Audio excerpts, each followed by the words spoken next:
Ayun ang konti. Narito na tayo sa good morning. Station 5.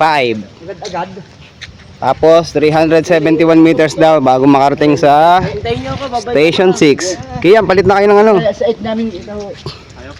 Babala ka, papagod ka agad.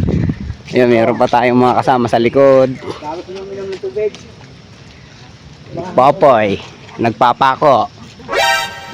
Ay ng pono. Sige, taga, inom lang. Yun na, meron pala dito sikretong bukal, ang galing. Oh, sige. Malinis yan? Linis yan, tubo yan eh. Yun lang, wala tayong tubig. Dahon. Nawala yung pansaksak dito. Itrapo na. Ay, pansaksa. Ayan, pwede yung sanga ng ano. Hindi makakalit. Yung mineral na Para... Ito kuya, dito na nilagay. Alin? Lagay. Hindi, maliit yung ano eh. Wala, hindi tayo Pero may natagas. Yun.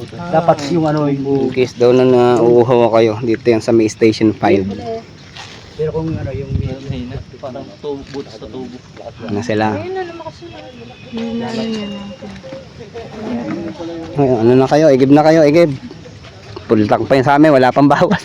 Okay din, doon ako inom sa Hindi, magbubuko muna ako, buko. Okay, nasa hospital na naman ako. Station 14, galing pa yan. Buntok talaga. Yung tubo na yan sa nakakonekta yan sa... Lampas pa na Mali Spring. Yung turbina na labas. Parang bukal din ang pinagmumulan. Bukal. Lahat puno siya. Napurugan, tapos doon lumalabas yung tubig. Ang dami naman bukal yata dito eh, no? Marami talaga dito sa bundok na ito. Doon nga sa bukal, mayroon eh. Oo, yun. Sa atin. Sa bukal. Sa bukal Hindi din. na wala ng bukal doon. Oo, literal na bukal yun eh. Pangalan pa lang bukal. Diba dyan sa Kalabat, diba kaya doon yung mga hot spring, hindi galing. Kaya nga. Pero malamig daw na baba doon.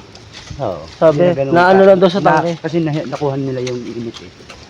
Kasi diyan yung kuryente, diyan din nila kinuha.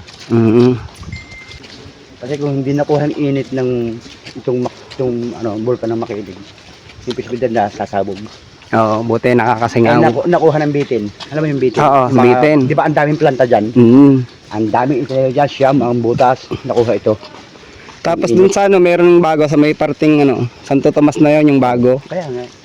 Maibarara ata yung pangalan ng geothermal plant. Maibarara.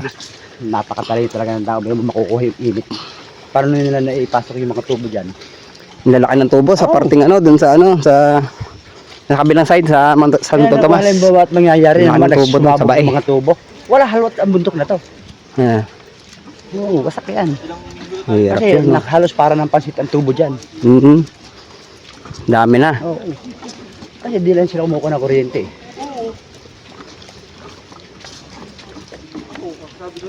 Yan Rick, okay pa? Kaya pa?